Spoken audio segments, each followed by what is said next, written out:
Oh man, we live, baby. We live. We lit, baby. We lit. Chase, let me know, family chief. You're here with me live in the building. We did a pre-show to let you guys know we're going to be discussing some Comedic information as well as some Islam. And you know what I'm going to do as well, yeah? I actually want to get you guys involved. So that means I shall be sending out a link. Okay, but this link is not the normal StreamYard link. It's going to be a Skype link. So if you've got Skype, okay, you need Skype basically to be able to come on in to have this conversation. So that's what I'm going to do in a hot second, yeah? But I'm just waiting for you guys to come on in. Family Tree, let everybody know right now that we're live on Titanstv. We're going in. We're going to be answering all those questions that you've got. I don't know what Kemet is. Isn't Kemet a dead something? And we're going to go into all of that stuff, right? And of course, yeah, we want to touch on Islam. Okay, we want to touch on Islam. We want to touch on, Quranic studies or Islamic studies. As I said before, we want to go in, dive into it, and really investigate with sincere hearts. Yeah, was Muhammad indeed a prophet? Was he a prophet? Was he a messenger? What was he? Okay, and we're gonna really dive into it. We're going into late antiquity. So what we're gonna do, yeah, for that is we're going straight into the historical context of Muhammad. Where did he exist? What literature was around at the time? Let's read the Quran in the context of,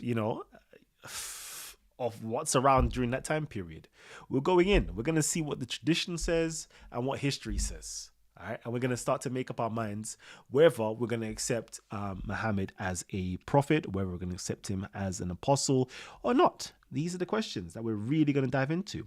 But I know you guys said that you want to do the Comedic stuff. So we're here. I was trying to actually pull up the comments from the last show. So if you guys remember the questions or the comments that were posed, please let me know, because the live chat somehow was disabled for me. I don't know what was happening there. I'm actually going to try to pull it up right now, see if it's going to work for me, and I'm going to answer your questions. But before we really go in, okay, hey Kalam, hope all is well. Would you mind explaining the role of Pharaoh in Kemet and what your beliefs are about Pharaoh? Thank you. And this question here is from CK3922. Okay, I'm going to jump into that in a hot second. I just want to make sure I can get up the live chats basically. Wow. Why can't I get up all the live chats? Doesn't make sense. Okay, so I can't get up the live chats. So basically this is a comment. Okay, this is a comment. I don't know why I can't get up the live chats, but we'll go into that comment, and then hopefully you guys will have more questions. Jeez, man said, which Muhammad? Listen, I love this, it's like you've been on this channel or because I'm going to be dropping some stuff, yeah. And if I haven't already, right, in Islamic literature, they talk about 5 different Muhammads. So the question for real, for true, which Muhammad? And how we sure, how we certain which Muhammad we're talking about. But anyway, that's a question for another time, right? Because you know me, I like to really just delve into it. Yeah, delve into it. Because for me, with the whole Muhammad stuff, right, it's like I listen to my Christians, yeah, and I'm like, I hear you. I can understand you, but why don't you give Muhammad a chance? Yeah. And why don't you give the Quran a chance? Because those are 2 different things, the Quran a chance and Muhammad a chance. Give them a chance. Actually just investigate, in 1 John 1, it talks about testing the spirit, because many prophets have come into the world, and many prophets have come into the world and have been false prophets, but you should test the spirit to know whether it is truly from God, right? So why don't you test the claim of Muhammad being a messenger? Test the claim of Muhammad being a prophet. That's what we should really be doing. Because I personally don't like just like saying, just because I don't like you or I don't like what you're saying, I just, throw it out. No, like truly, like be sincere with it. Give it a chance. Read the Quran, yeah, for the Quran's sake. And say, do you agree with the Quran? Do you disagree? Because many people saying like, oh, it's a demonic spirit. It's evil. And I'm like, have you read the Quran? Like, have you really read it? Just read it. And I want you to pull out to me, what do you find evil in there? Because maybe I'm being biased, but me personally, I can't find anything You know, if I just read the first few surahs, yeah, I can't find anything evil in there. Yeah, it's talking good stuff. Go and pray, you know, go and do charity and all these things here, right? So go feed the orphan, and you know, so I'm like, I don't know whether it is or not. Okay, for me, you have to start separating what, for me, where I see it, separate what the literature says versus what the people say. Separate what the people say from what the people believe, even. Yeah, because sometimes that can be two different things. Yeah, separate what people believe, what people say, and what people practice, because all three of those things, yeah, could be different things. Okay, so you have to really be able to just really know what's going on, really get into it and get into the meat of it. Let's quickly just see. Let me read your comments quickly, and I'm going to go into that first comment. Bit of a straw man. What exactly is a prophet, and what makes you think the term Nabi means prophet, except Islamic mistranslation? Jeez, this is what I'm talking about, bro. Actually, I don't know if you're a bro or a woman, right? Exactly. This is the type of stuff I'm talking about. Is to really test it, right? Do the scientific method. What do we mean when we say a prophet? Is a prophet the same thing as a Nabi? What are the differences? What are the distinguishing features? First, did Muhammad claim to be a prophet? Does the Quran say he's a prophet? You have to go into all these things here. Yeah, really like go into the specifics and the particulars, right? Like get a precise, how can I put it, hypothesis, yeah, or a very precise question that we're asking.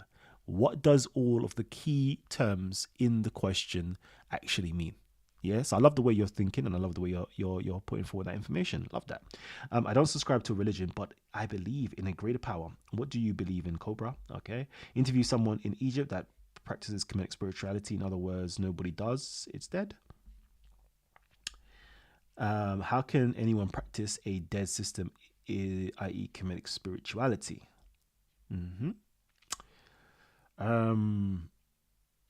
See, on this channel, right, I don't actually discuss Kemetic spirituality. I don't even know what Kemetic spirituality is, to be honest with you. Okay, and I'll wait for somebody who practices Kemetic spirituality to explain to me what Kemetic spirituality is.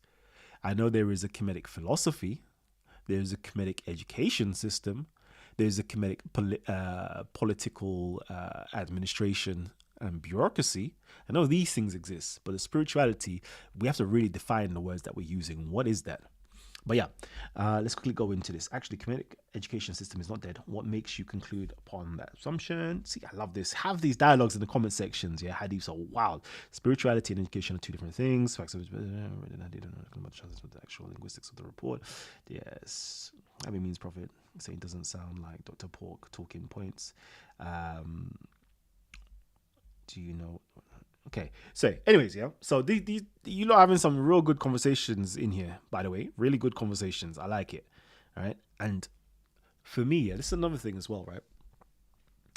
And even when you actually test the claim of Muhammad and stuff, yeah, it's not something simple. And it's not something simple. It's not something simple. When you really get into it, yeah, it's like, oh, you need to know the Arabic. Oh, you need to understand not simply Arabic, you need to understand the Fusa Arabic. Yeah. Then you have to now read different hadiths. Then you have to, like, it is long just to say whether, just to, you know, if you really wanted to be sincere in bearing witness and taking your shahada, yeah, which most converts aren't. And that's why yeah, doing this stuff is really good for converts, Christians who are converting to this stuff, yeah. Because for me, it's a nonsense. If you're a Christian and you convert to this, yeah, it's like, where's your head at, fam? Where's your head at? Because you didn't do it based upon actual investigation. Most people do it based upon belief. Okay, belief, it sounded right. I'm not saying Islam is wrong or right? But I'm saying it's based upon belief, everybody. Nobody really does a proper in-depth scientific like analysis whether the Quran truly or whether Muhammad is a prophet. Everybody's is pure bearing, you know, I call it bearing false witness. Everybody's bearing false witness. Yes, I bear witness that Muhammad is the messenger of God. How the hell do you bear witness of that? That's them hearsay. That them things there is admissible in court. Were you there? Did you see him with your own eyes and ears? How could you possibly bear witness? It's impossible. So when people do that shahada, I'm like, how? How? When did you bear witness to it? Yeah. And then to say, okay, well, I read it and I did you investigate? Did you test it? Did you really examine it? I don't think you did.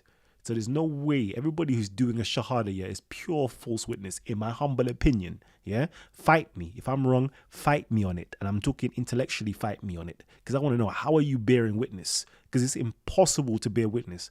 I've studied this stuff. Yeah, I've got into more detail than Garrett. Wallahi, 100% of you. I've gone into more detail, and for someone to say I bear witness that Muhammad is a messenger, yeah, I'm like, how are you doing that? How are you doing that with sincere and truthful heart? I'm not saying Muhammad is or isn't, but how are you doing it? Because it's almost impossible to actually do in this day and time, unless you're a scholar. That's the only way. So the layman doing it, I want to know how you got to that conclusion personally. Anyways, blah blah blah blah. Okay, cool. Yeah. Okay. So yeah, I really want to know. You know what? Yeah, this I need to get Jabari on in here, yeah, to really understand what they practice. Because enough time, I'm like, I don't know. Like, man, was like, oh, so do you not get your stuff from Jabari and such and such? I'm like, what the bro? Do you understand? Like I don't take from I don't take from anybody, I really don't like that. My stuff, I go into a real scholarship, yeah, to take my information. Real scholarship. I go into source, like primary text. When I testified that about Kemet, it's because I've been to Egypt, over 6 times. Yeah, I've been to Egypt. I've been to near enough every single temple and tomb and pyramids and stuff like that. This is things I've seen with my own crow eyes, things I've touched with my own hands. I bear witness to it. Things that I have seen where I can read the text. Nobody else is needing to tell me anything. It's what I can testify. I can tell you because I've seen it. I've comprehended it. I've understood it. So anyways, that's another conversation. Anyways, let me go into these questions. Why do people take the Bible for face value as it came from God? Do you want, Iron Shepherd Iron? I don't think people do. I don't think Christians don't have the same claim like Muslims do, because Christians believe that the Bible came from man, but it was inspired by God. Do you know the ways there? Like, there's a big difference compared to this is the verbatim word of God. That's what. So, anyways, I tell you, you should do a show on animal movements of Muslims prayer. The animal movements of Muslims prayer, the history of it. Okay, that'll be good. Because it all ties in together. It ties into Christianity, ties into Judaism, and ties back into Kemet as well. So it's a good one.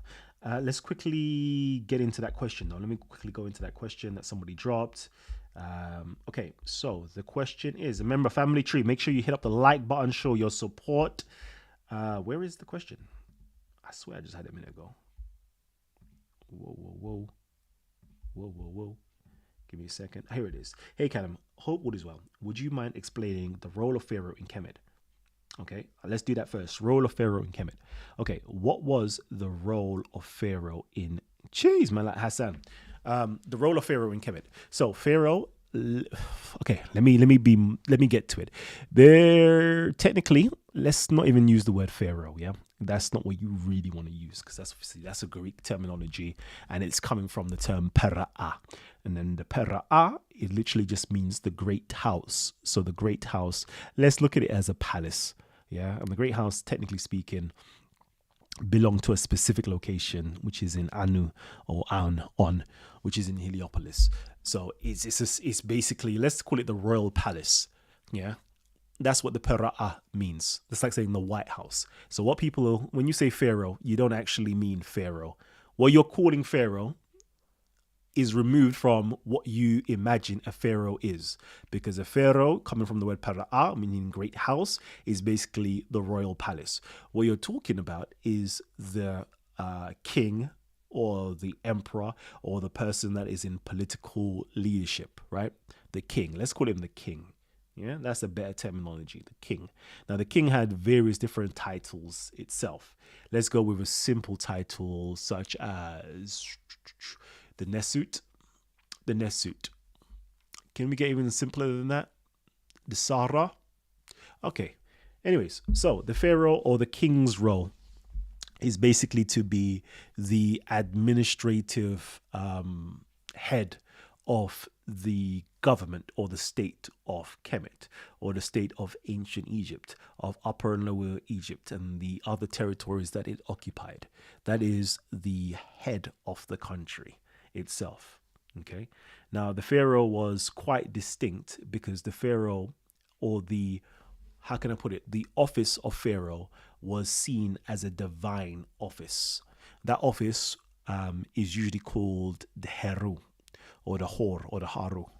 Okay. And that means the pharaoh, or the person who is now incarnated into that position or installed into that position, literally holds the power of a god. Why do we say they hold the power of a god? Because they're able to literally give life and take life. Yeah. They're able to make you prosper or make you starve. It's a very important role. You either cause death and destruction, or you cause life. So it's a very, very important role where you're in charge of millions of people's lives in future. So you literally are holding that power of a god, really and truly. But it's the office that is the power that is godly or divine. The man itself, I don't know. You know, that's how it's debatable whether we can say that the pharaoh itself, or the person that we're calling the king, is divine in and of himself, or simply because he is the king, now he is divine because he holds divine power. Okay, so that is what the pharaoh is, and that's his role. There are different roles as well. Let's actually go into that, because we've got the Comedic text that tells you that the pharaoh's role, the reason why the pharaoh was put on the earth, or the reason why the king was put onto the earth, was for eternal life, okay, and internal endurance. Okay, so in ancient Egypt, there was two conceptualizations of time. Okay, two conceptualizations of time. There is reoccurring time, which is symbolized by Ra, or the sun. Okay, just like the sun rises and sets every day, rises and sets, rises and sets, rises and sets. For the ancient Egyptians, is being able to rise with the sun every day, sleep, rise, sleep, rise, sleep. That reoccurrence, that's a form of eternal life, or that's a time span. Then there was something else called Jeta, or Jeta, yeah, Jeta. The best way to put it is everlasting, or stability, like a straight just being. It's stative rather than transitive. Yeah, the first way, which is Ankh, which is being transitive, going up and down, up and down, up and down. There is motion and movement.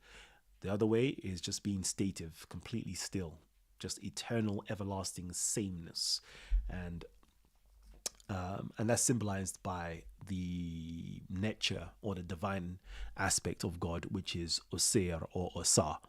Okay, so those two things the pharaoh had the power over.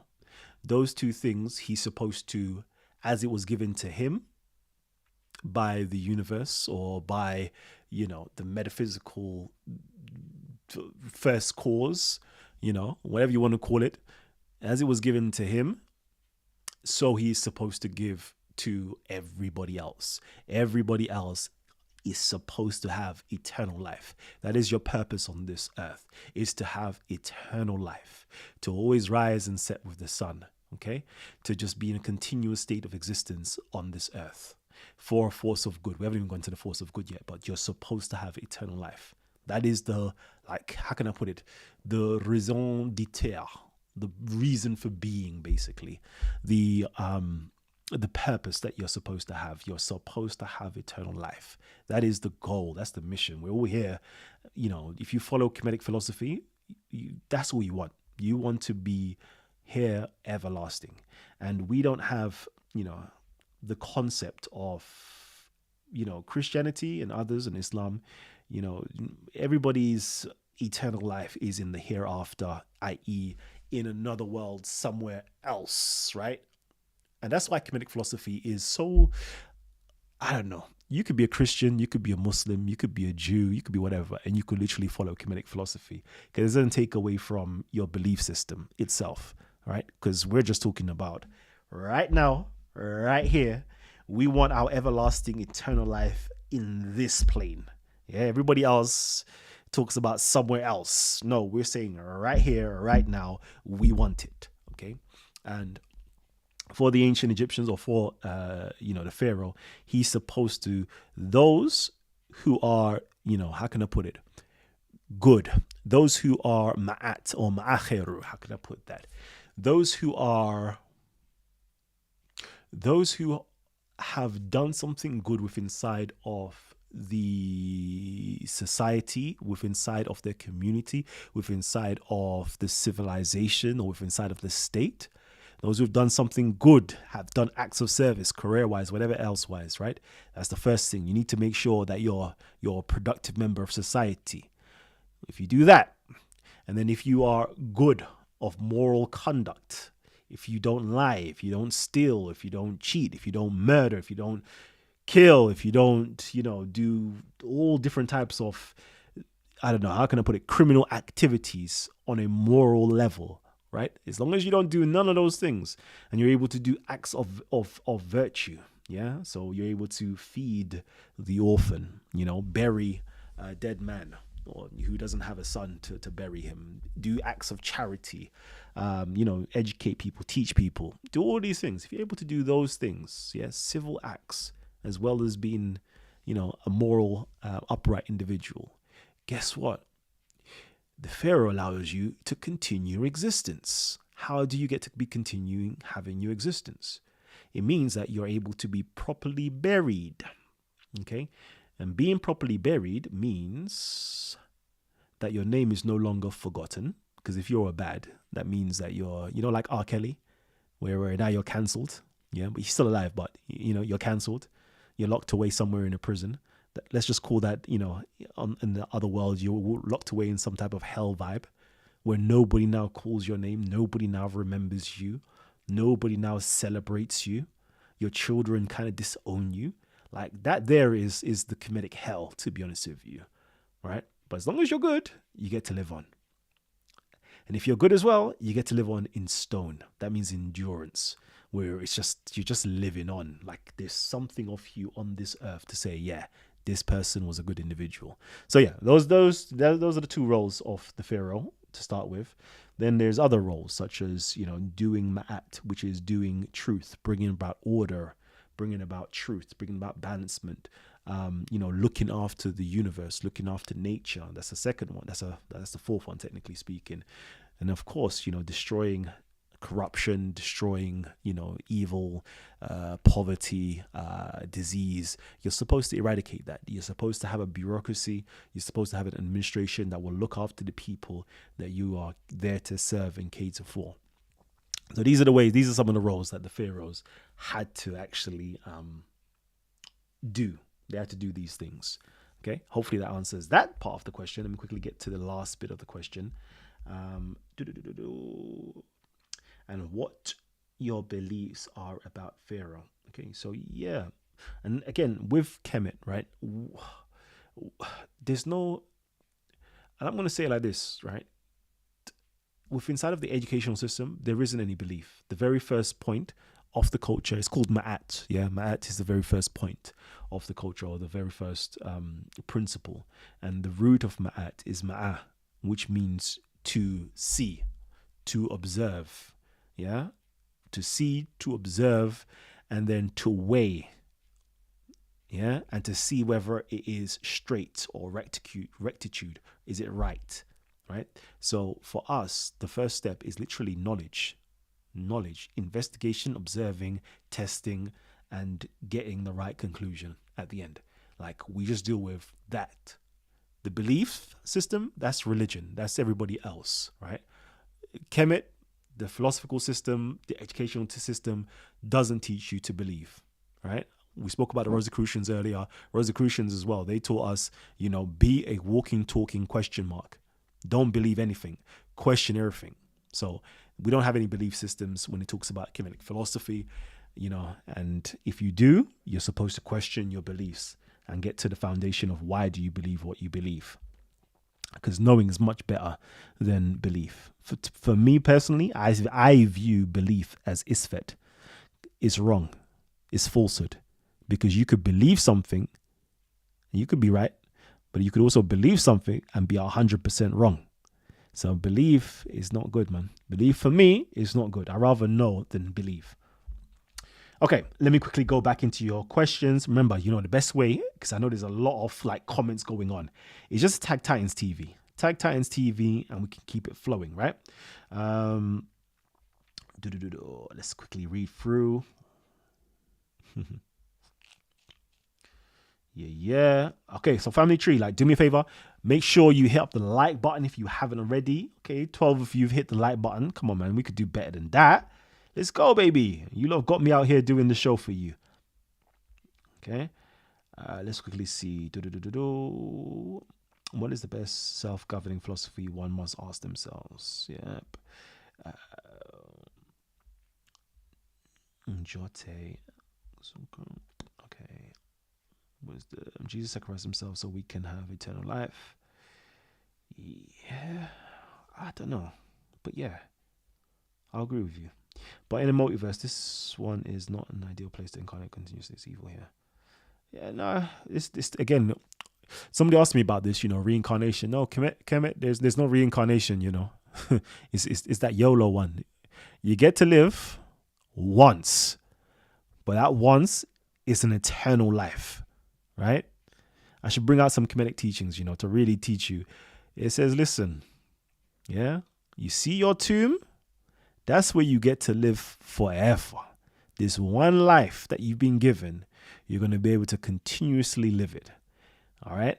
So make sure you live it to your best ability. Live it where nobody has anything bad to say about you, because if they do, guess what? You don't get to go into the hereafter. You don't get to be remembered. You don't get to be celebrated. God damn. So try to live your best life. And this best life is on this earth.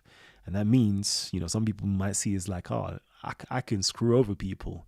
Yeah, guess what? Guess who gets to judge you at the end of your life? The community. The same people that you try to screw over in this world will now say to you at the end of your life, you don't get to be buried ceremoniously. You don't get to be remembered.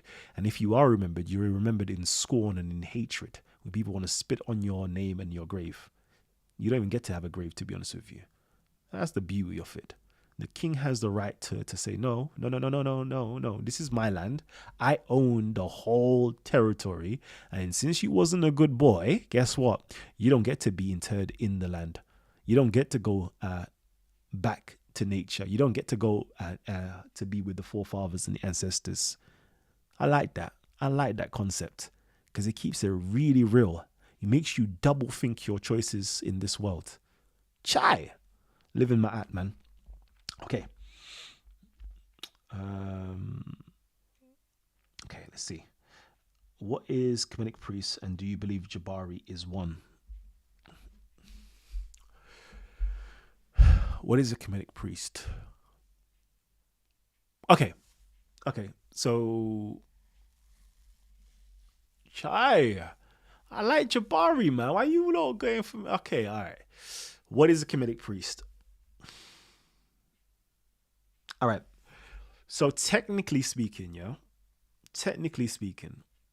because there are cultic actions, technically, the administration and those in the temple school systems had titles which have been translated to be meaning priests. But these priests, from the real, like when you read it, what the priests really were, they were scribes. Okay. They were scholars.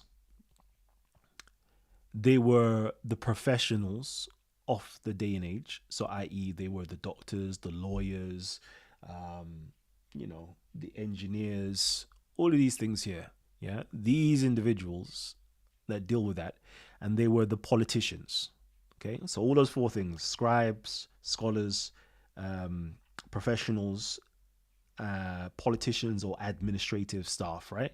Those four things, from a, I don't know, English paradigm or Egyptological paradigm, they've now given them the titles priest, when that title technically wasn't there within inside of the literature itself, but it's given to them. So, these individuals are now called priests. So, if I'm basing it on that, I'll have to ask, is Jabari a priest? So, is he a scribe?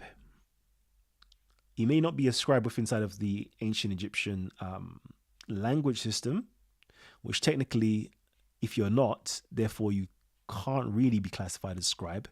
But because we've fallen so far away from everything, I will give him gratis and grace and say he is a scribe because he has written works. He's written literature. He's written books, I believe. So therefore, I would classify him as a scribe. Is he a scholar?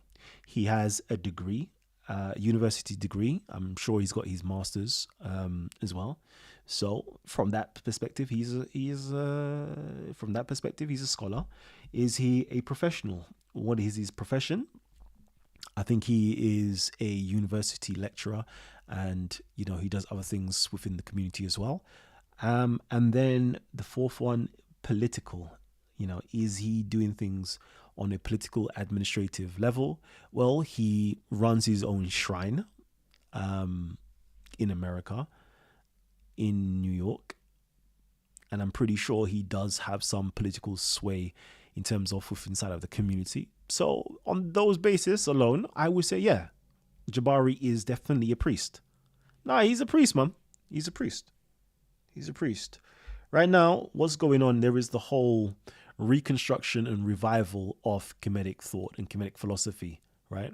And we're going to have to start from somewhere. So I personally would say, yeah, he is a priest. The only thing that he's lacking on, and if you wanted to be real technical about it, that could exclude him, is because he hasn't shown proficiency within the language. But I don't know if he is or isn't. I'm just saying he hasn't visibly shown it to, like, in public. He could be. So I would classify him as a priest. Yeah, I wouldn't take it that way from him. So I would say, yeah, he's a priest. Let's see. It's always rech niter, not believe in it. There you go. Come on, Zoo. I love that. Can you give us 3 books that will help us to understand the Comedic philosophy? Jeez. Okay, 3 books.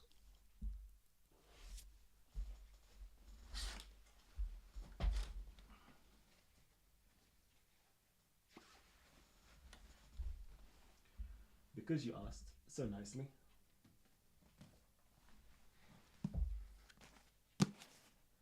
Jeez. Man like Theophile Obenga. Yeah? Theophile Obenga. My Senegalese brother. This one right here. I don't know if let me see my screen. Can I see it? Here you go. African philosophy. Right there. That'll be number 1. Would I place it number 1 though? It's a thick book. Okay, that's 1. I don't know if I'll place it number 1, but that's 1.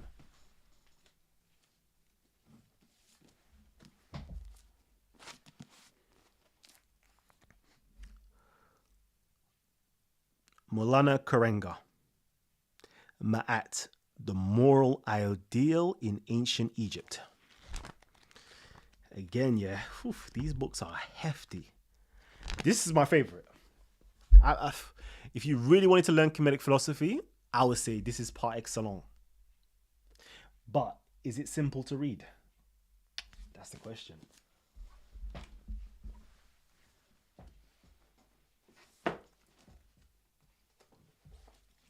A very simple book to read.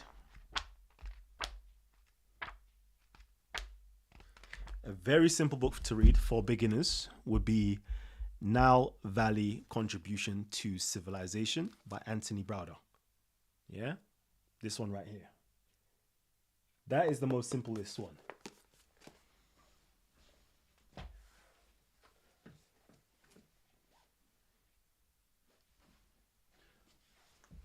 So those are my three. Those are my three. Those are my three. Nile Valley Contribution to Civilization by Anthony Browder will be, I would say, that is the first book to get. Is everything in there right and exact? Boy. But it's simple. It's easy to understand. Second, I would say Ma'at by Maulana Karenga. Par excellence. That book right there. Yeah, that's it. That's it. I would say that. And then, of course, Theophile Abenga, African Philosophy. But it's such a big book. Would I really tell anybody who wants to learn Kemet to go and pick up a 650-page, almost scholarly written book? I say almost scholarly written book, but it is scholarly written. I wouldn't even tell anybody to do that. That's painful. Okay. Seafaring Puntine, just wondering your knowledge upon the origin location of the land of Punt. The land of Punt, I believe the last time I read it was Sudan. The northeast of Sudan was the land of Punt. I know some people connect it to Somali land. I know people connect it, but the last time I read something on it, it was from Egyptologists. That's where they said. So, but personally, I don't. That's not my specialty. I would say if you want to speak to somebody on that, I would say maybe Brother Reggie and Smash Rockwell. They're more into that type of. They're more into that, like the ethnicity of the people, etc. Like that's their field. I'm not into that. Okay.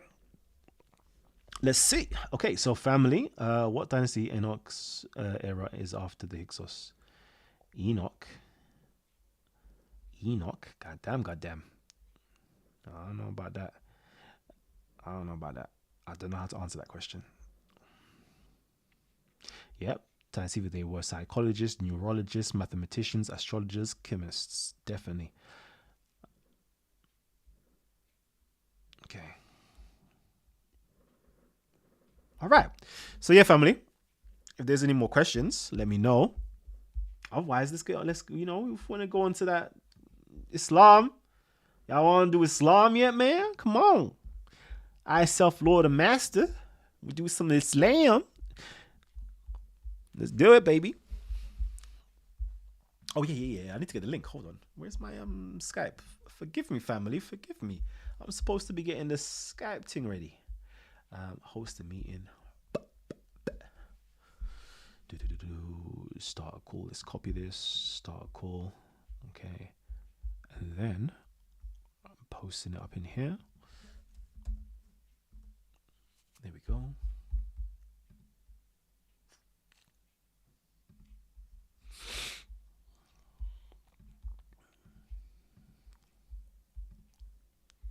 Okay, family tree. The link has been shared.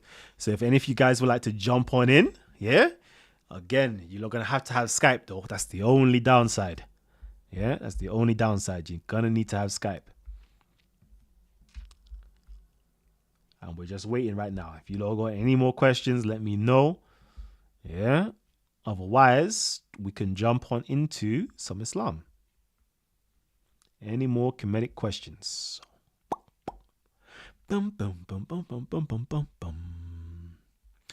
Is Enoch mythos? Yeah, Enoch is definitely mythos. According to the Jews and the Christians, they base Enoch on the ancient Egyptian Neter, Jehuti. And I would love to give you more information on that. Like I've done so many shows on Enoch and stuff like that, showing it from a Christian and Jewish paradigm and Islamic paradigm as well, because obviously they believe in. Let me just show you. Do I have this stuff here? There we go. So obviously, you know, the Muslims, they love you know, so there you go, the Arabic Hermes, yeah, Kevin Van Bledel. He goes in there and it shows, you know, what you call Enoch, or what the Muslims called Idris, is obviously Hermetic literature, or Hermes. The Greeks call him Hermes, and the ancient Egyptians call him Jehuti. So everybody kind of goes back to this, you know, everybody. When you go into Jewish literature, like Enoch was the man.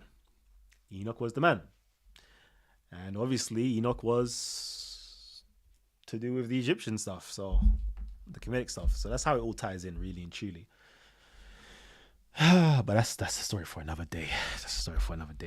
There's loads of shows. You can always go back. Like all of this stuff is just repeating old stuff. Most of the stuff I've forgotten in my old age.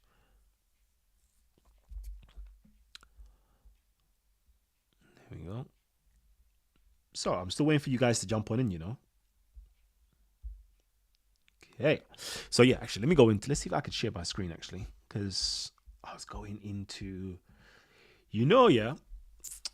So I'm saying, do you know how much? Oh, listen, yeah, family.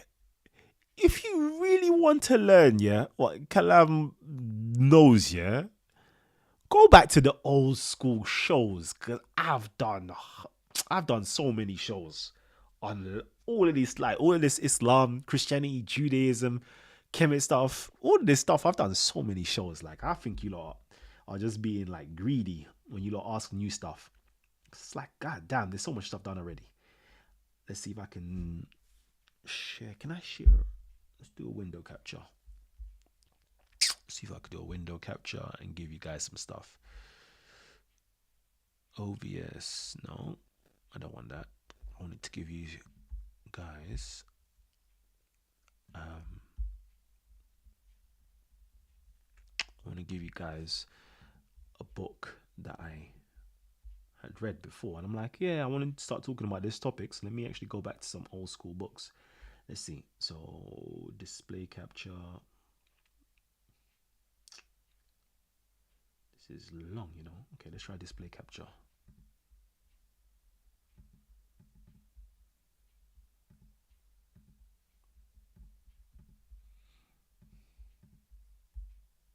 Oh, display capture is something completely different. Give me a second, family. Give me a second.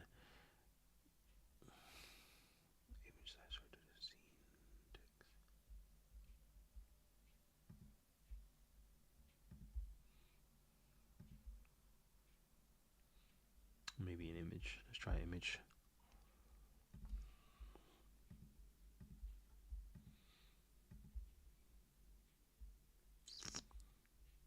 God damn. So why can't, hey, who's just joined me? Did someone just join? Metron YouTube did a very good video on this topic and whether Egypt was black or multicultural. Yeah, he did.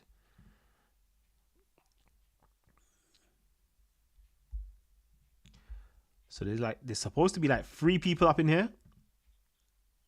I don't see none of you guys though. If you guys are here, let me know.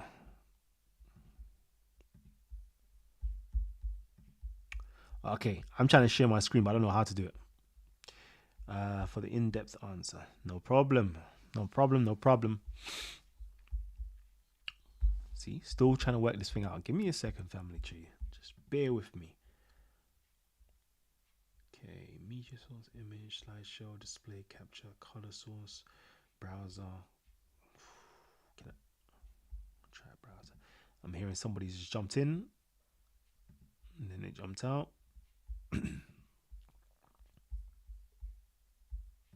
There you go. Ancient is up in the building. Give me a second, Ancient. I want to get you on. Give me a second, because nobody can't hear you right now. So let me get you on.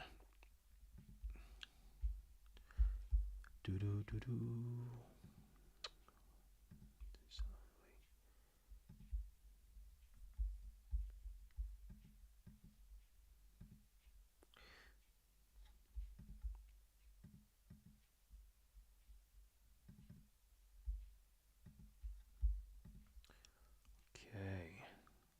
Guest. Okay. Boom.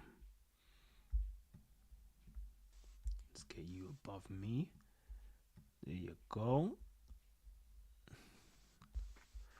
I don't know why it's doing this though. Okay, let's try this again.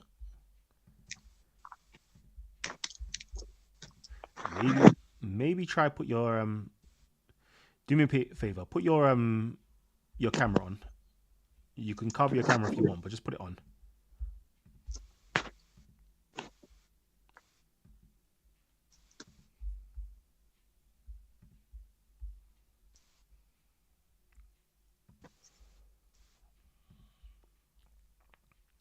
So then why are you not being shown? Oh yeah, you are being shown. You are being shown, I think.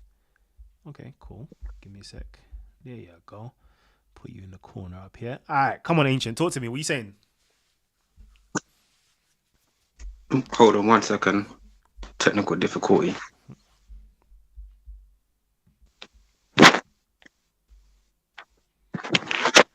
Yeah, can you hear me? I can hear you. I just want to make sure, family members, yeah, let me know in the comment section. Can you hear Brother Ancient?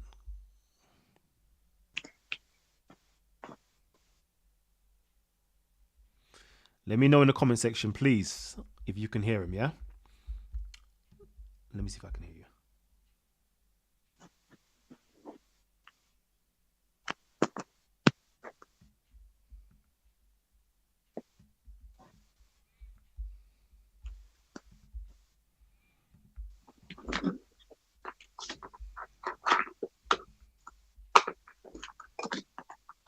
All right, cool.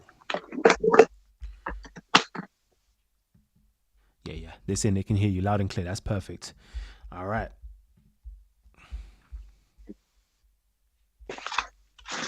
Right, so what's the topic? Islam. Anything.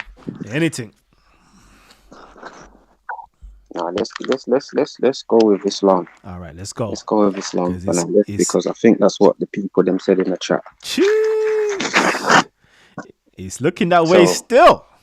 Yeah, go true. What is it that we wanted to discuss about this alleged what am I going to say? Alleged institution that associates itself with Al-Quran. I'm going to say it like that because if you go in the Quran, you will not find the word Islam in there anywhere. You will find the word Al-Islam, which is a verb, not a noun, meaning it telling you an action. It's not telling you about a name of a religion or a title.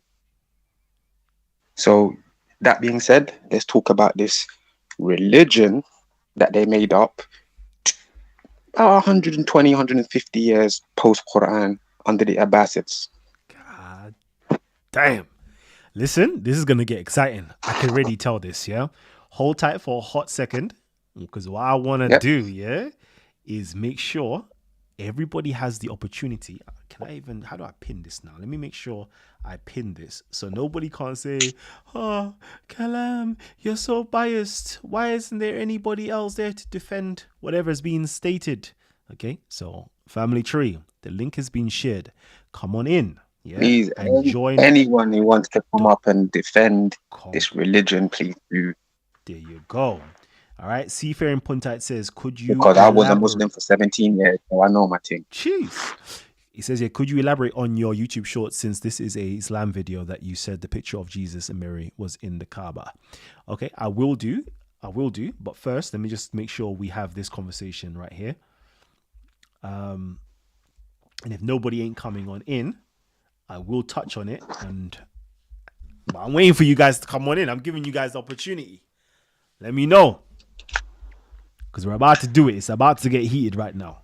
You lot should be hitting the like button, sharing it with your friends, your family. Let everybody know right now we're live on Titanstv. I can't wait, because we're getting back to the old school religious discussions and debates. Let's get it. Okay, so Seafaring says here, could you elaborate on your YouTube shorts, since this is the Islam video that you said the picture of Jesus and Mary was in the Kaaba? If you go to the video, you will see the quotes are in there. Okay, so what I mean by the quotes, you have the hadiths, or, you know, the narrations are in there to say that the pictures or the image of Jesus and Mary was in the Kaaba. You know, it's got other hadiths that talks about Muhammad said, you know, destroy or wipe away or rub off all the different images that's inside of the Kaaba. But when it came to rubbing off the image of Jesus and Mary, he covered it. He said, nope, nope, nope, nope, nope. Wipe away everything else but this image right here. So in that video, you know, those hadiths were presented.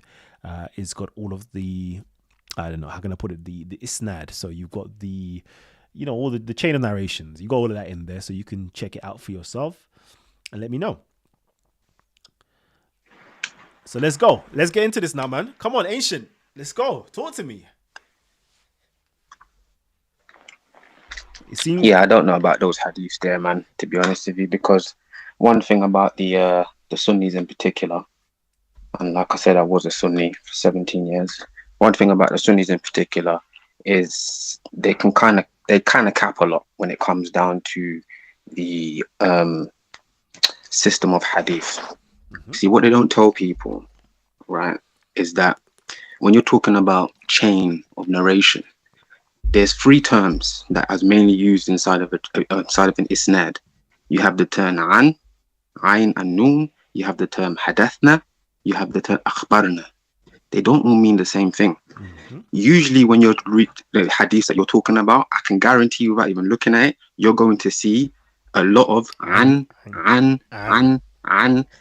The word an means according to that person's opinion.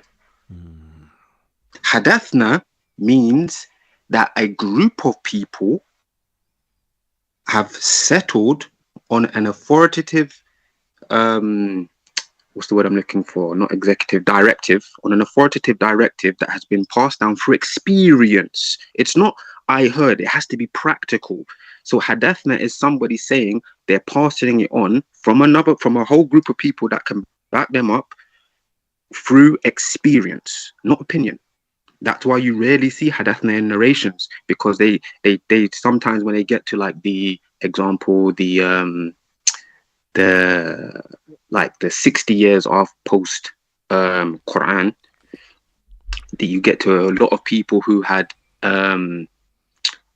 aligned themselves with the Umayyad government and the Abbasid governments. So they became government scholars, basically. And in the government scholarship, especially under the Umayyads, who were heavily influenced by Jesuit ideologies, that's why you see in Sunnism it's almost akin to Catholicism, right? Because of the Muawiyah connection over in Syria when he was fighting against Ali, right? So, at what point hold on again? Yeah, so sorry. Yeah, so in that sense, when we're talking, so in that sense, when we're talking about a narration and you see the term an coming in there, it's according to somebody's opinion. It's not fact. This is basic linguistics, which they do not like to tell people, but this is a fact. The problem is the common everyday Muslim doesn't like to read. They don't like to go and study. They just like to take things because, oh, my sheikh so said so. This is what they call in psychology the unconscious biases of your tribal collective. That's all you're doing is regurgitating it. You're born into a religion, and you think because of your geological location, you are now all of a sudden chosen on the earth, which makes no sense. Not once did you decide to go and pick up the book you profess to say is your book of guidance and study it. And I don't mean study it by going towards your traditional translations and interpretations. I'm talking about going to the linguistics, because there's so many things in that book that the common idea of Arabic grammar does not account for. They have a 15 table verb list. So there's 15 different types of forms of verbs. But there's verbs in the Quran like afatatma'una that doesn't fit any of their 15. So what do they do with that? This is what I'm saying. When people go down this paradigm of, oh yes, Islam are the guardians of the Quran, no, they're not. Your religion was created 200 years later by the Abbasids who wanted to colonize the people because they were just a reinvention of the Manichaeists that were there before.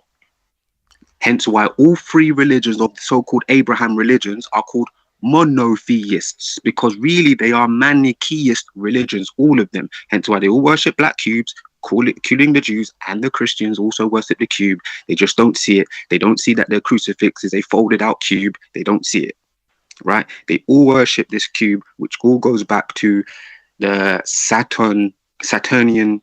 I'm going to use the word mythology, but mythology doesn't mean something isn't real. Mythology comes from the ancient school of Mithraism.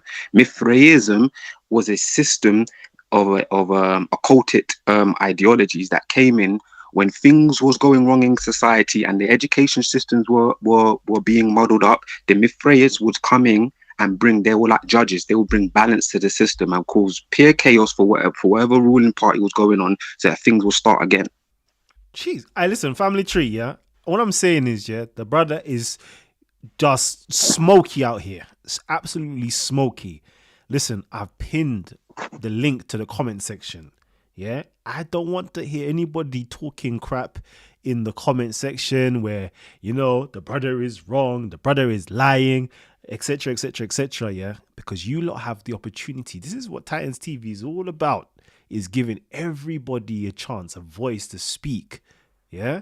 Challenge the information. So come on in. If you've got something to say, come on in and challenge the information. That's it. Let me give you an example of how these Muslims mistranslate their hadiths. Brother Rod said he's talking and truth. Let me give you a small example on how the Muslims don't understand their own hadiths and go off of Jesuit translations of the hadiths, believing them to be authentic. So they will give you narrations like, oh, Muhammad said that you should obey your master even if it's an Ethiopian black slave with a raisin head. Now, let me tell you how illiterate these so-called Muslim scholars are. If you go to the actual narration, which I'm going to do on my another phone right now, we'll go through the Arabic right now, you will see it doesn't say anything like that. What it actually says is you should obey the person who employs you, even if they were a Habashi ruler or employer whose chieftainship is drying up like a raisin. Because what does it tell? What do raisins do? Even though they're dried up, they have high amounts of iron content. So don't betray your employer just because his reputation is starting to dry up. The man's still feeding you. And let's go to the Arabic and I'll prove it to you that that's what it says. You know what I want to get into, yeah? Do you know what I want to get into right now? I want to get into the beginning of Islam. That's it. Yeah, let's do that. And I want to talk about the traditional beginning of Islam, because I know you're on a level now where we can talk about, you know, when the Quran was used as a political. Anyways, I don't want to go too far. So let's go back into the time of Muhammad and let's talk about that. Okay, so that's where I really want to start, because that's where I think everything should really start from. Let's see, who's this joining it? Did someone just join? The cross is a cube. Okay, cool. Remember, family, join on in, yeah? So, where do I want to start? Let me actually see. Let me see.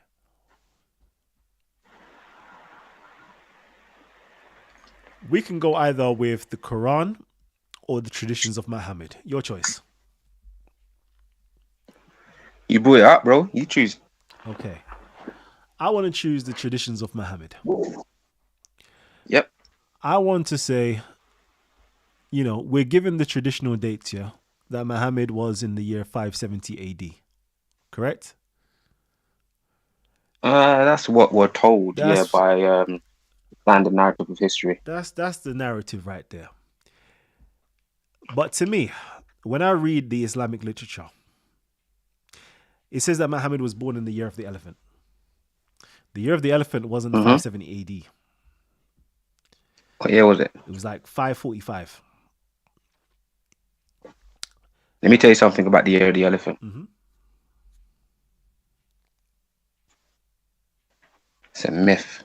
It is a myth. It's a lie. It is. There is no such thing as the year of the elephant. They invented that so that they can invent this fake birthday for this dude that they had to wallpaper over the original group of people who were Muhammad. It wasn't a person, it was a group who were Muhammad, so that they could invent a religion. There is no such year as the elephant. If people understand the surah field,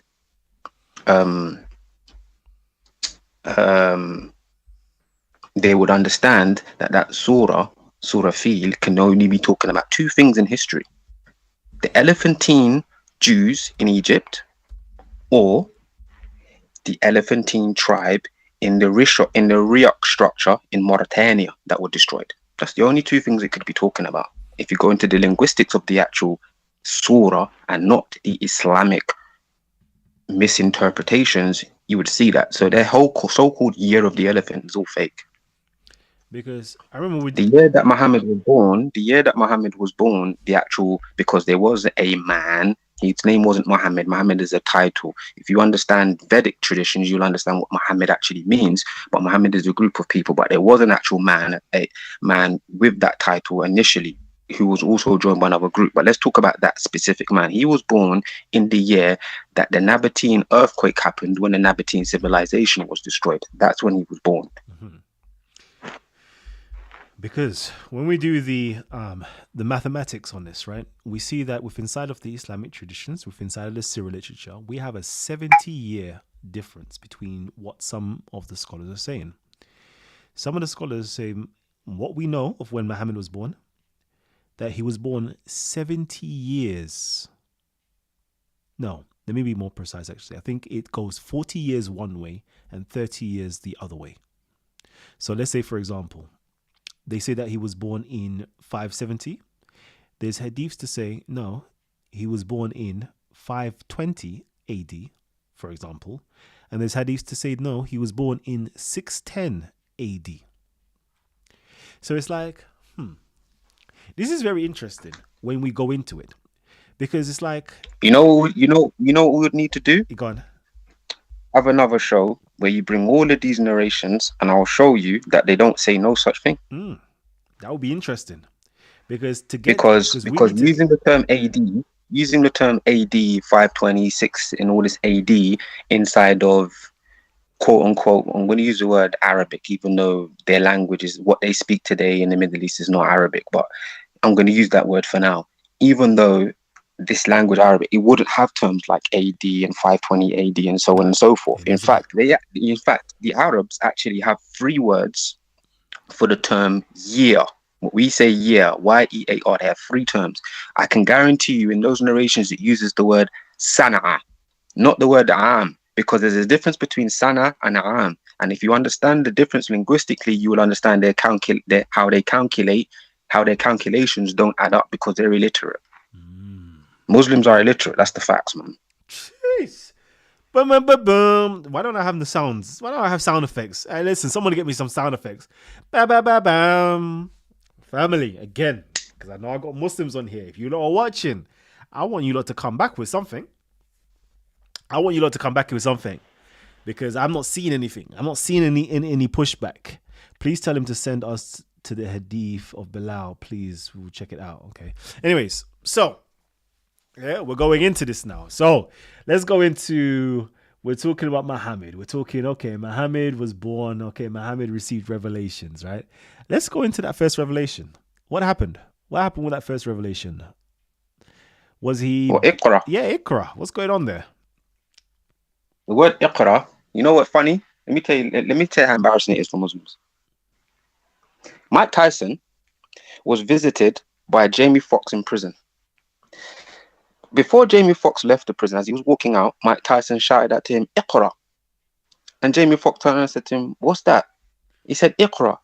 He said, God told Muhammad, "Iqra." He told him to go and learn how to read the world because he couldn't read the world. Iqra has got nothing to do with, oh, read. No, it's constellate. The word Iqra literally means to constellate, to read the world. Learn how to understand your environment, understand all these political climates that's going on around you that's manipulating the people. Understanding your own society, the capitalist. That's what the word shirk means, capitalism. It does not mean associating partners. Look at the capitalist in your environment. Understand how to constellate. Jeez, okay. There was no flipping angel with wings come down called Gable, come squeeze the man. All of these things was happening inside of his subconscious mind. That's the first thing. Second thing, I don't know where the Muslims get this term angel from, malaika, and where do they get the evidence that Jibreel is anywhere said to be a malaika? Nowhere does it say that. It says Jibreel and Mikael separate from the term malaika in the Quran because it's talking about separate things. The problem with Muslims is they Romanize everything. They don't want to accept that every single thing about their faith is based on Hans Wehr and German dictionaries. They cannot read. Like, they just Romanize everything and they run away with these Romanizations. Jeez. So, you see me, I'm not saying a word. I'm just waiting for somebody to come on in. We've got so many guest users in the back chat. There's like 10 people. It's just that there's 10 people here, but there's only one person up on the screen. So, family tree, I know that you lot loving the show, right? I know you lot want to be in the back chat, but I want you guys to actually come on and actually drop something. Big up my man. They plagiarize from Christians and Jews. Okay. No, they didn't plagiarize from Christians and Jews because Christian and Judaism is also fake anyway. Like, where do people the term goyim, everyone's heard this term goyim, right? Mm-hmm. Okay. Now, if you go into the Hebrew Bible and go to where they use the term goy, because the actual root of it is goy, which is gamel, yod, no, gamel, wow, and yod. That term there in Hebrew literally says Jew. Goy means Jew. They have backwards everything in the people's minds, and everyone runs away with their Romanizations of these things. They don't actually go and read the text. The word Goy means Jew. So thinking that the term Al-Yahud means Jew, no, it does not mean Jew. Al-Yahud is talking about Romans in the later part of when the Quran is speaking. But Jew is Goy. This is if you go and ask any rabbi, because rabbis cannot tell you a lie once you ask them a factual question. Ask a rabbi, does Goy mean Jew? That's the first time hearing that one. Because Goyim means the group or the tribe, the collective of Jews. So when people say he's plagiarizing that, it's first go back to the literature, understand the words you're using, understand that the word Christ or Christian comes from the word Christos. When you see that PX on the Roman flags and that PX, that P there is not a P, it's an R in ancient Greek, right? And the X there is letting you know it's a new word, a new letter that came in the Greek Proto-Greek system to let you know about something that is related to technology, which goes back to the whole Titan story about Prometheus and the fire and technology, etc. Hence why in the actual Bible, it doesn't say Jesus was a carpenter or Yeshua was a carpenter. It uses the word techne. Techne means he was a technical engineer, not a carpenter. You guys need to start reading these scriptures properly, man, and stop reading them in this sheep farmer's mentality. It's ridiculous. Okay. Comedic Gnostic says here they plagiarize non-canonical gospel texts like the Syrian Gospel of the Savior, or there is the Gospel of Thomas and others. What did you say about that? The word Thomas just means twin. That's literally what the word Thomas means. It means twin. The word Gnostic actually is a Greek word. The Latin word, if you translate, not translate, sorry, if you transfer the letters letter by letter from Greek to Latin, the word for Gnostic in Latin is Jesus. This is what people are getting twisted. Jesus means Gnostic. The word for in Yeshua is talking about the Essenes, the ancient tribe of the Essenes, who were not Nazarenes. They were two separate people. Okay. Jesus or Yeshua or Isa isn't literally an education system. It's not an individual. This human worship needs to stop, man, because the Christos is literally inside of your brain. And listen, Christians, what's going on here? Like, I don't see. Listen, there's shots being thrown at Muslims here, but there's also shots being thrown at Christians. I want to see I'll some throw shots pushback. at Christians, Muslims, and Jews. Christians, Muslims, and Jews, Hebrew Israelites, they all get it because they're all illiterate and they all just chatting, waffling, and arguing about absolute nonsense, and they don't even understand their own scriptures. Jeez. And I know many people are probably wondering, why doesn't he go on and debate the scholars in part? Listen, time is coming. I study for a living, and that time is coming. Don't worry, faces will be revealed and everything will be exposed about everyone's so-called scriptures. It's not just me. There's a whole group of us. Wow. Okay. Please don't come after the Comedics. Yeah, please. No. Listen. What does my name say? Ancient. What does my name say? Ancient. Hametan. Discipline. Hametan is the actual real name because the word Kemet, right? Everyone thinks it's a K. It's not. It's what you'd go in Arabic or in Hebrew. The word ha, right? That's what it is. It's the word ha. It's really a ha. But it comes with the extra guttural sound because it's literally relating to the thyroid, because that's where everything begins. When you're talking about this system of knowledge, it begins at your thyroid. Why your thyroid? Because your thyroid is your fifth sense. There aren't five senses. There's four physical senses, and your fifth sense, which everyone calls the sixth sense. Smell is the same sense as taste. If you hold your nose, you can't taste anything. It's a fact. But there's the fifth sense, which is your intuition. If someone comes behind you and tries to touch you and you feel them coming, it's your intuition. That's why the Kemetic system starts off with the Kha, because that's where it starts. Your intuition, not your physical bodily senses, which can be controlled by any kind of intuitions from outside of yourself. When your hemispheres of your brain, the left side and your right side of the hemispheres, aren't balanced. Okay. Listen, family tree, we've got 6 more minutes left off the show. Yeah, it's almost hitting 10 p.m. over here in the UK.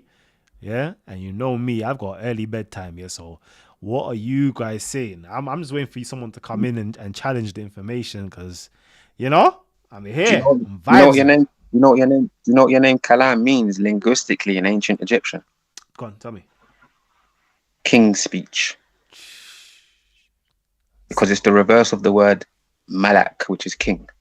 Say again for everybody to hear it, though. I need everybody to hear what you're saying about me. The word kalam in ancient Egyptian means king's speech, because it's the reverse of the word malak, which means king. God damn. And if you don't believe me, just go and ask any rabbi that understands ancient Hebrew, not this modern Hebrew that they show you, which is actually Babylonian Aramaic. I mean ancient Hebrew with the pictographs.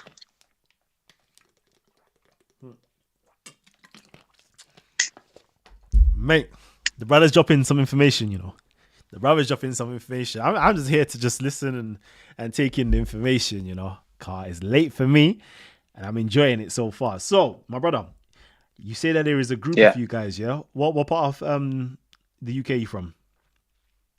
Some of us are... I'm from London, from North London. Some of us are from London. There's a couple of us that live in Birmingham. There's a few of us that live in Malaysia. A few of us that live in Canada. A few of us that live in the UAE. And a couple that live in Australia. Okay. And you saying you lot are coming... But originally there was just 3 of us. 2 from the United Kingdom and 1 from Malaysia. That's how we started. And basically we just said to ourselves together, you know what, we don't know nothing. One was a Hindu and the other 2 of us were Muslims, and we said, you know what, we don't know nothing. Why don't we just pretend we're babies and learn everything from scratch and forget all of the biases that we've been told our whole lives? And 2 years later, this is where we are so far.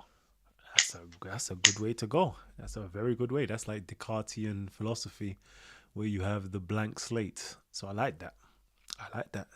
Well, wait until the Muslims hear and the evidence that people like Socrates and people like Plato are actually mentioned in the Quran.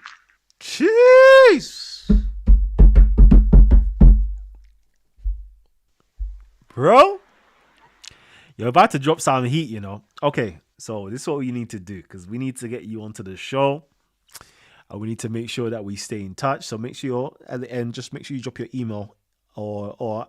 Now, I'm definitely going to stay in touch with you, because my intention was to actually in the new year bring you in and let you meet the people that study the linguistics, because I know you're somebody that I've seen your stuff for the last year, and I've noticed that you're somebody who's open-minded to learning what the actual education system that can actually make people self-autonomous and actually ascend themselves, not just some religious nonsense that just makes people walk around like sheep. Mm-hmm. Definitely. Over here, we've got the question here. What's the name of this group? What they stand for? See, names of groups, we don't do. We're not groupies. We don't have a particular name. We just I'll give you an example. So the term in the Quran that people say amanu and they translate as believers, which doesn't make no sense. It's not believers. It means trustees, but and that's one of the interpretations. But another interpretation of it is perennialists. We're perennialists. That's what we are.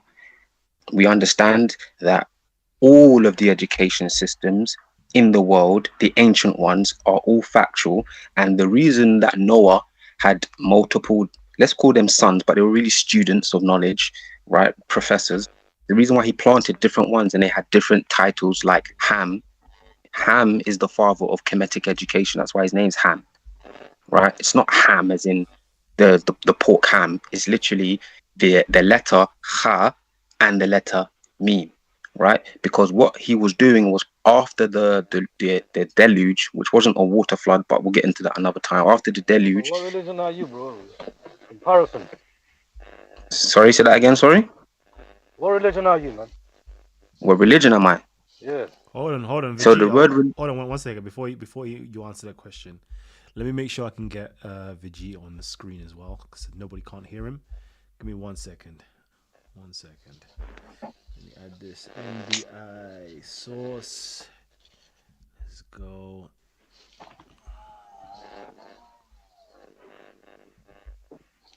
That fuzz in the background is mad though. All right. Ask that question again. He said, "What religion am I?" No, let me ask it. What religion are you? So the word religion is a Latin word, so actually Roman, and it comes from the term regulare. What it means is, when you remember the so-called story of Jesus on the hill, when he meets the demons, and he says, "What are you?" And he says, "We are legion because we are many." Religion is returning to the legion. You're returning to a whole cult understanding of things. That's what the Romans invented that term. So I don't follow religion, my friend. I follow educational systems. What educational system are you then, bro? Why are you making things complicated? Yeah, I'm not making anything complicated. You just need to learn how to read. You just need to learn you need to learn language, bro. Language is what grows consciousness. You don't know how to speak, you're just going to be... What education system are you? Well, it says it on there, ancient Hermetic discipline. Man, where you get that from, man? Who preceded you in this? Who preceded you in what you know? Father, all the way back. And did you verify, and have you verified and validated what you've been told is facts? Yeah, things legit. Well, I can show you whatever religion you are, I will melt it in 5 minutes. So I'm Islam. you're a Muslim. Yeah. And you think that your religion, Islam, let me tell you something. You know, the word Muslim isn't in the Quran. That's not in the Quran. The word Muslimin is in the Quran. The word Muslim, as you use it as a singular, is not in the Quran, because the word Muslimin is a verb. It's not a noun, my friend. And you Romanize it as the word. Let me finish, please. I'll let you finish.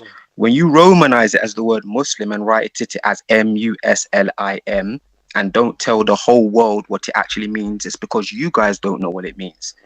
It's an actual verb. Even in your Arabic lexicons, the word Muslimin is a verb. It's not a noun. So why are you using it to identify yourself? Yo, Vijia, I muted your mic. I thought you said you verified from your father that this was the truth. If you don't even understand the word you're using and what you're identifying yourself as. Hold on. What's his name? Unmute your mic now, Vegeta. I muted your mic. Unmute it. There was an echo. It's okay now. It's okay now. Yeah, it's okay. Well, there's always going to be an echo. I'm going to mute my mic, but just when you finish speaking, mute your mic. All right. Yeah, I don't know where you find this guy. Goyim means Jew. Al-Islam's a verb. This is a noun. Al-Islam is a verb. Just ask my friend. Just go to the scholar. Go and ask the scholar. Let me speak. Let me speak now. All these verbs, consonant, vowels. This is countdown, bro. With Kara Woodman, blood. What do you think this is, bro? Come on, What bro. are you coming up with? Are you playing Listen, Scrabble? have a conversation. Have a conversation like a man. Why are you crying? You're not speaking. You're crying. You're crying because you're hurt. Your ego's hurt. Your ego's hurt because you can't explain why nowhere in the Quran does it tell you to face prayer. Bring one verse. Bring one verse where it tells you to face Mecca. Bring one verse where it tells you to face the Kaaba for prayer. Bring one verse. Bring one verse it tells you to pray to Mecca for prayer. Just one. Surah Baqarah. Yeah, give me the verse. Give me the verse. And I'll tell you that. I'll tell you. Give me the verse. Go from 139 to 144. And I'll tell you, from 139 to 144, you will not find the word Salah once. Go find what word? You will not find the word Salah from 139 to 144 once. You asked the question. No, I'm telling you, you won't find it in there. You will not find the word Salah. So how is it telling you to pray towards Makkah if the word Salah isn't in the verse? The word Kaaba isn't even in the verse that you're talking about. So how is it telling you to pray towards Makkah? Let's go to the verse. Let's go to the verse. Let's go to the verse because you said you asked your dad and your mum and all of that. You ain't asked no one. You've never studied your faith. You're a blind follower. Wherever the sheikh claps his hands, you follow. So let's go to the verse. You said Baqarah 139. Hold on. Let me give you the verse. And as soon as we read this verse, you're going to start crying again and shouting. No. Let me find it for you.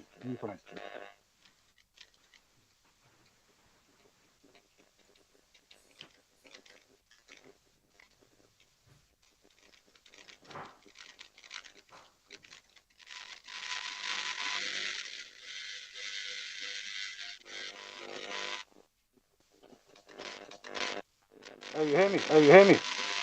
Yeah, I can hear you. 150. Go to 150. 150. You sure it's not 144? 150. 150, yeah? Okay.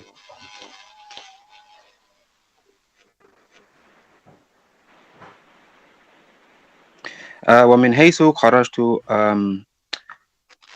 فولي شطر المسجد الحرام وحيث ما كنتم فولوا وجوهكم شطرا يكون للناس عليكم حجة. So where's the word salah, my friend? Bro, the Qibla's there, bro. No, sorry, no, my friend. Where's the word salah? You want salah to be there just to get your answer. That's the answer right there. No, because if you're saying that you're saying pray towards there, the words it would have to tell you to pray towards the Qibla, right? Pray towards, yeah. So where does it say pray? Prayer don't even need to be there. It doesn't say, bro. It does not say pray in this verse. The verse before it. It doesn't say pray in this verse. The verse before it. The verse before that, or even the verse after that. So how are you interjecting the term? What does it mean? It says face. So how does face mean prayer? No, but what does it mean according to you, mate? Since you want to come up with your own interpretation. No, I'm not here to translate the Quran from you, my friend. You've made a claim, and I'm telling you your claim is wrong. No. You're trying to make. I'm not your sheikh. I am not your sheikh. That's the thing. You are. I am not your sheikh. You made a claim that the word prayer is in this verse, and it told you to pray there. And I'm saying to you, and let me explain something to you. Who told you the word qibla? Who told you the word qibla means prayer direction? Who told you the word qibla means prayer direction? 1 minute. According to you, what does face mean? Who told you the word qibla means prayer direction? Well, qibla means direction, isn't it? But how do you know? Yeah, but where did you get this? Where's the proof that it means direction? Now you say space. Where's the evidence that it means direction? Because let me ask you a question. If I bring up 5 other verses where the word qibla is mentioned and it doesn't use the word direction, what are you going to say? If I bring up 5 other examples where the word qibla is used and they do not translate it as direction, what are you going to say? I don't know why you go games. You saying count down. Because you don't know what you're talking about, my friend. You don't know what you're talking about. My friend, you're illiterate. My friend, you're illiterate. You're illiterate. What's ancient Kemetan disciple? What is that? You know, you're hopscotching around the place like a frog. Let's stick to the subject. You said, mate, I've asked you 2 questions about your religion. Both of them you have flopped. Answered. All questions been answered. You over here playing countdown and playing Scrabble. Putting out countdown. The white man. Do you even know what countdown is, mate? This is why the Muslims are in the state they're in, because people like you are illiterate. This is why you're in the state that you're in, because you're illiterate. This is why your sheikh can tell you anything they want. They can tell you anything they want. This is why. Anyway, you know what? Let me not go too far because you'll cry. I don't know where you're bringing up the stuff from. You said you left. Mate, you're illiterate. You're illiterate. So you won't understand because you're illiterate. You're illiterate. You're illiterate. How many verbs? How many common verbs are there in Arabic? How many common verb forms are there in Arabic? I don't know. You don't know, but this is the language of your religion, though. Most people. This is the language of your religion, though. Islamic people. Worship one God. You out here making countdown. Since when does the word Allah mean God? Since when does the word Allah mean God? Since when does the word Allah mean God? Since when does the word Allah mean God? Since when does the word Allah mean? Since when does the word Allah mean God? Since when does the word Allah mean God? Ancient Kemetan disciples. Since when does the word Allah mean God? The thing is, you lot are so dumb, you don't even know that the word ilah is a verb, and you translate it as God, which is a noun. Okay. Muhammad Hijab is your God. Muhammad Hijab is your God.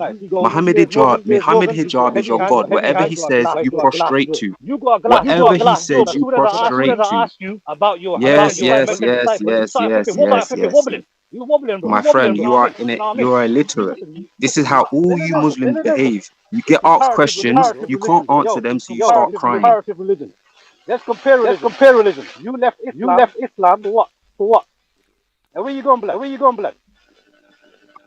And you and I are not black. As soon as we ask you about your faith, you start shitting your pad, bro. I already answered that question. I already answered that question. I left your religion because your imams are a bunch of pedophiles. And you left it for what? Because your imams are a bunch of pedophiles. I left the pedophile religion. I left the pedophile religion. I left the pedophile religion. I left the pedophile religion. I left the pedophile religion because your imams are illiterate. You got molested by some imam or something. What are you trying to say? No, all of you lot get molested by the imams. All of you lot do. Let's go back to you. Okay, you left religion. Once you left it, you joined ancient Kemetic discipling. What the hell is that? You're not even making sense. No, you make it make sense. Go on. What makes sense? Do you even know what the word means? Wait, you tell us it.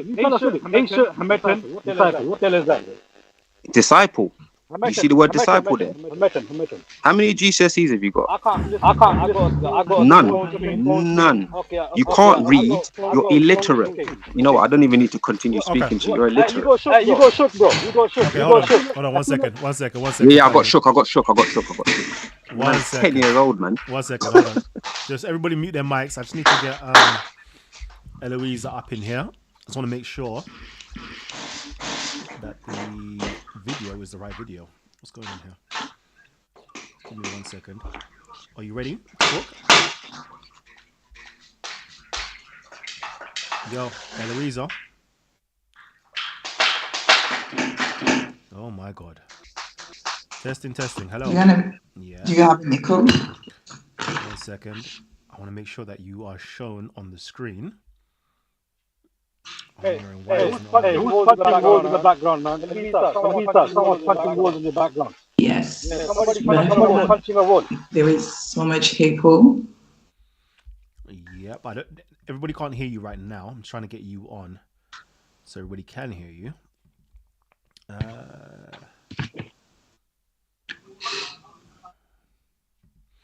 Okay. Hopefully, if you speak now, you should be shown, or everybody should hear you.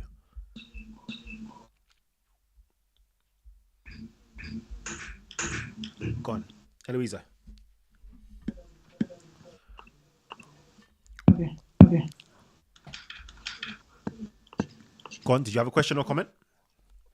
No, it's just like maybe to be moderate a little bit. Then we can hear each other. Actually. So yes. What's the name of V? What is your name? Vizia? Okay. My name is V. Okay, V. Is it possible for you to just like get on like talk to each other, not talk to talk when you talk. Just make your point, then we can hear you, and then you let ancient answer. Yeah. My point is this: ancient Hametan. I can't see. I'm gonna have to be irate. So I can't keep it. So I thought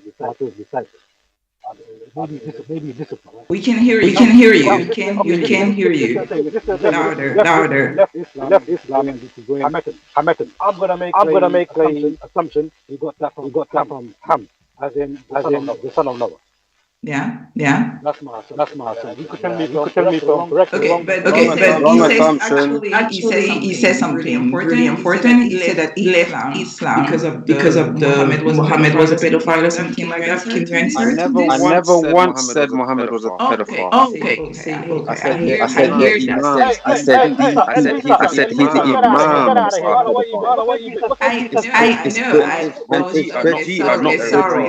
It's not a D. It's Budgie in Japanese, not veggie. Illiterate fool. There you go, V. Anyway, the mic is yours. What the hell are you doing over there? What is your purpose? Like, why are you even beating up over there? That's the reason. What are you trying to do over there? You came to defend Islam or just to attack ancient? Both. Because no. The subject is Islam, so just answer and defend Islam or defend Muhammad or the book or the Quran, but just stay focused. Muslims don't know how to have intellectual conversations and discussions. They only know how to vent their immaturities. That's the only thing they know how to do is vent. That's why they are a bunch of extremists. All of them. They're such hypocritical. They cry about what's going on in Palestine. But they forget the fact that the Abbasids, you can go and read this in Tabari, your most famous book, where the Abbasids used to make every non-Muslim wear that golden star on their jackets. That's where Hitler got it. This is a fact in Tabari. It is recorded and written in ink. Can you answer, V? You think anyone? I don't even care about that kind of What do you care about? Do you have a subject? Why don't you give the Christians back Hagia Sophia?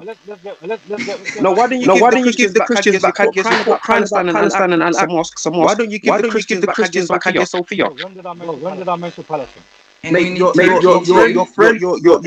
your emperor, your so-called Mehmet the second or whatever he was, your so-called savior, right? Went in there, used Greek fire and burned the people alive. But you got a cheek to talk about free Palestine. You're a hypocrite. When did I mention Palestine? Bombing up Yemen, talking about Palestine. Yo, brother, when did I mention Palestine? He's talking about Muslims in general. Your Muslim brothers. All right, fair enough. When did I didn't mention Palestine. I never said you did. I said your people are hypocrites. We're coming here with the emotion about. I'm talking about the topic that you discussed. No, you're not. I'm talking about you. I'm talking about you. I'm talking about you. I'm not the topic. The topic is Islam. The topic is Islam. The thing is, this is the thing. You guys are cowards because you don't want to talk about your own, what you stand for. You just want to talk about. You haven't asked me what I stand for. Because actually the subject is Islam. That's why you have to interpret with Islam. No. And the question is, ancient American. Yeah. Forget about what he believes. Okay. Just answer and defend Islam. He was here talking a long talk about Goyim means Jews, the Muslims beat him up. Somebody, I don't know, something happened to his house. Are you a hamster? Are you a hamster? Why are you going round and round circling? Are you a hamster? Yo, you was that. I'm just saying. I have to go back because you were talking about being some sort of victim, who did the crime. This is why you look like a car in it. You're a hamster going round and round in circles. I don't like things again. No. I can't help you up. You left Islam to join ancient Hamitic. And what's your point? And what's your point? And what's your point? And what's your point? And what's your point? And what's your point? And what's your point? And what's your point? Okay. And what's your point? Getting off the topic again. What's your point? You getting off the topic again. What is your point? Even if I told you, you wouldn't know because you're illiterate. So there's no point in answering that question. Listen, you're Muslim, right? You want Muslims to leave Islam and join ancient? I don't want Muslims to do anything. I never asked Muslims to do anything. What are you doing over here? Why are you beating up each other? I didn't ask Muslims to do anything because the subject's about Islam, you idiot. Listen. Basically, you just want to attack. Okay, V, can I ask you a question? Grow up, man. Why are you so insecure? You don't believe in your own religion. That's why you're insecure. Can I ask you? You don't believe in your own religion. That's why you're insecure. You know it's fake. You know it's fake. Go ahead. Ask a question. V, can I ask you a question? Yeah, just ask the question. I've muted everybody's mic. Okay, thank you. So why can you tell us what is good about Islam? Okay. Eloisa, just mute your mic, and Vegeta, unmute your mic, and after you finish answering the question, remute your mic because there is a terrible feedback. Go ahead. The question was by Vegeta, what do I like about Islam? What is good about Islam? What is good about Islam? Okay, the thing is, the world is global. Right now, there's a character, he's from a different continent. Kalam, from Australia that's coming, USA that's coming. The whole world is connected globally. Right? In the global world, there's gotta be a global system. And there's a system that's going to be put in place by the devil. And the only thing that can beat the devil up is Islam. There has to be a global system. Ancient American disciples, that system has to be some shared in each under. Two members to that society. Kemet isn't taken serious in Kemet. You know what I mean? LBC, you're not global. You only folks are local. This is a flipping Champions League level, world level stuff going on. In a world level stuff, you need to have a world player, a global player. In a global player is Islam. American is only three members. Which is him, himself, and I. That's it. About the prayer, why you have to turn to Blackstone? what you have to do like pagan used to do. Eloisa, can I say something? Because Yes, you yes. commented Yeah, that. yeah. So let me say something. So first of all, when he's talking about numbers and appealing for majority numbers, the Quran says, if you follow the majority, you'll be led to fire. That's the first thing. And that, you know the irony of that verse, it actually comes in a verse called Surah Al-An'am, which you lot translate as the cattle. So what does that say about your mentality? So the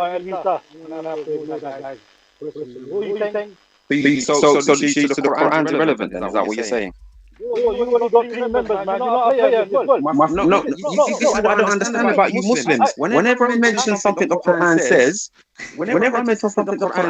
you lot avoid the question, or you do some type of hopscotch job, and like, why are you so insecure about it? You don't believe in the Quran because you don't know it. Even let me stop with this, right? The Quran says in there, right?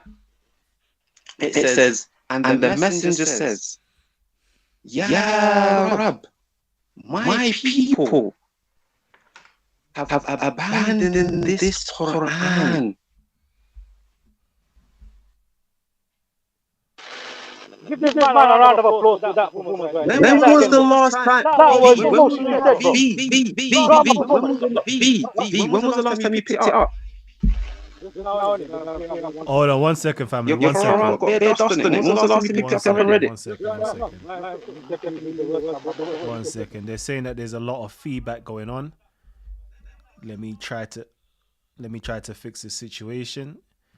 Everybody's mic is gonna have to get muted.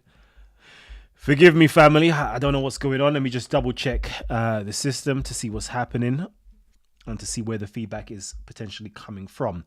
So what I'm going to do is introduce one mic at a time and see what happens from there. So we've got this one, active speaker. Let me take off active speaker. Let's see if that solves the problem. Give me a sec. No, let me change it from active speaker to something else actually. Let's go to B8. There we go. All right. Now, I want to do Eloisa, can you just unmute your mic quickly?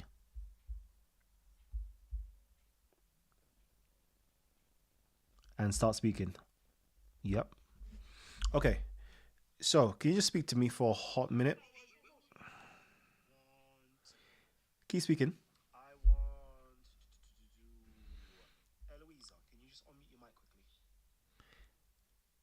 What's that about, Christian?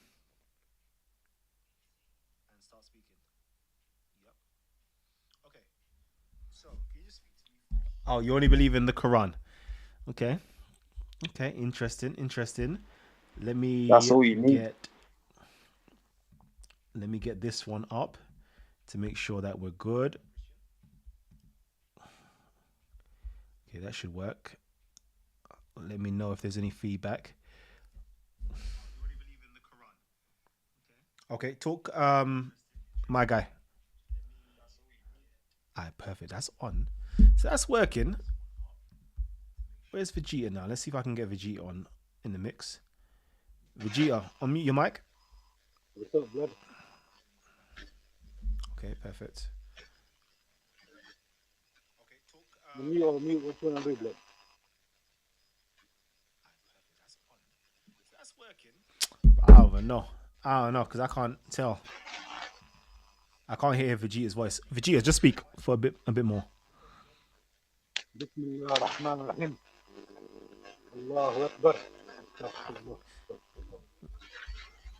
There's no such term as Allahu Akbar in the Quran.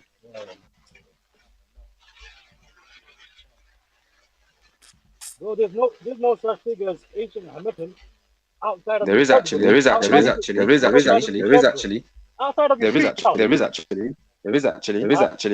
wait. There is actually. I'm gonna do some research on this.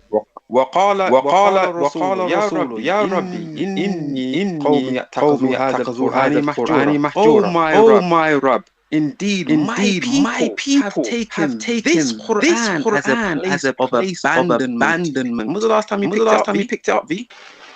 Would you hear? Remember, I went to that verse, chapter 2, verse 150 right now. You guys don't read the Quran because you don't believe in it. You only follow your imams. You worship men. So if you ask me when was the last time I picked up the Quran, this You've never read it your whole life. 5 minutes.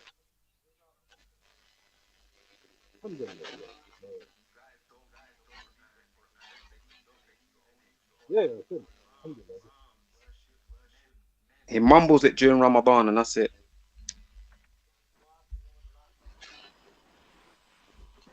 Hey, what's the point of this? Yo, what's going on over here, man? People are talking about mumbling. This Al-Visa. We want to know when was the last time you read the whole Quran from cover to cover. I'm gonna read it regularly. You've never read it. You've never read it. Don't lie. You've never read it. Yeah, but I mean, you could talk about me all you want, but nobody knows what No, Hamed but is. I'm asking you the question. Have you ever read the Quran?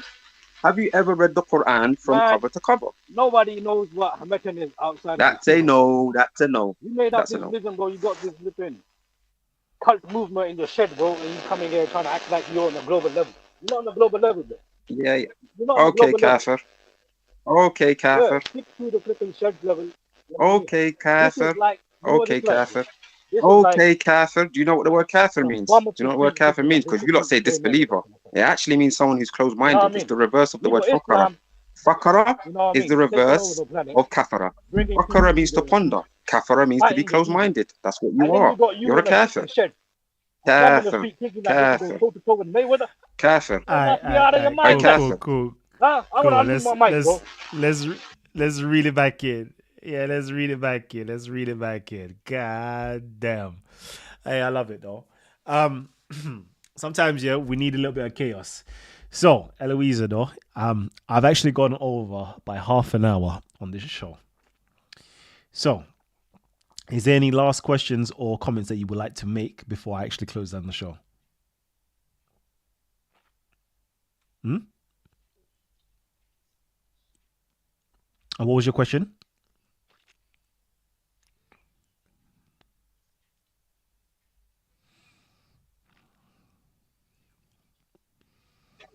No, Islam is fighting the evil. Any evil that is fighting the evil. Could you, bro, speak up louder as well, please. Speak up louder. Who, me? You can't hear me? Man, your phone is terrible. What's going on? I think some people doing some sabotaging. Yo, I'm not being sabotaged. You might are trying to sabotage me, bro. Trying to sabotage the damn. Come on, man. What's going on over here, blood? You Kalam, you set me up, blood. You set me up. I come over here and I'm getting sabotaged, bro. Anyway. Bro, you're schizophrenic, man. You might are sabotaging me, bro. Setting me up over here. You've got conspiracy theories, bro. Anyway, let me get back to it. You all got right now Harami, LGBTQ. You got flipping people getting bummed. You got flipping feminism. You got simping. You got pornography. You got gambling. You got flipping banks taking all your money. Muslims hold on.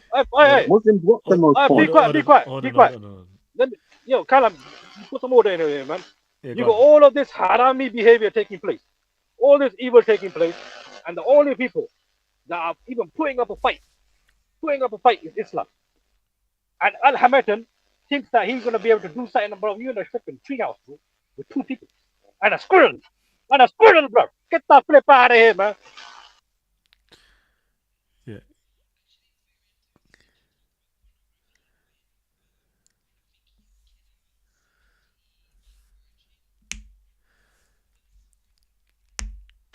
What, having 70 wives is worse than having pornography? Someone here says Bachabazi. We're not gonna have only more than 70. It's not 70. It's more than 70. Okay. Kalam, can I ask a question? Yeah, go on. Ask the question, but it might be a rhetorical question because we're trying to close out the show. Go ahead. Okay. And this is a general question. This isn't directed at V. if Muslims are the ones fighting against pornography and LGBTQ and all this kind of stuff, why is it that anyone can go on Google now and find out that the highest pornographic searches on the internet are in Muslim countries? And on that note, thank you. I really Yeah, do, that's you a know. VPN, man. People using Muslim country VPN. Pornography, like, trying to set us up. I don't know what's going on. I know you made my night with that one. But Hey, hey, irregardless, you know that this stuff is being taught by me. Regardless what you say. okay, cool, perfect. All right, I'm not- family tree. Let me just get on and popping now because I need to come off this show, yeah, because I'm tired. All right, let me make sure I get this thing. Right. So, anyways, yeah, I think these type of discussions should really come in on the 3rd of November. From the 3rd of November, we will have the StreamYard back up again. Unless you guys would like to actually support Titanstv, it's £20 a month for the StreamYard. So you lot can have your religious discussions and debates. If you lot don't want to actually support Titanstv and do the £20 a month, i.e., you need 4 people donating £5 a month, then you lot can get your discussions like this, where the sound quality is a bit more better. But if not, oh well. You know, it's not cheap, but otherwise, oh well, it doesn't bother me. So yeah, family tree, it's been great. We're going to be doing much more discussions like this, debates, a little bit more organized than this also. So make sure you hit the subscribe button, hit the notification button as well, so you get notified when we go live and when we have these types of discussions. Okay, so we will be doing a whole marathon on Islam. And of course, we've always got the Comedic classes going on as well. Talk with the Titans, interviews going on in the conscious community and with inside of academia as well. So make sure you stay tuned for that. But right now, I'm signing out, and peace and love. And I will see you guys on the next one. Oh, man. We out. There you go. No, nobody ain't got nothing to say. We're going right out. Yeah. Wait, where is this? I'm trying to end this show. I can't even end the show. Can you imagine? Yeah, I'm trying to end the show and I can't even end the show. See, I blame that on V. You know, it's V that's doing this right now.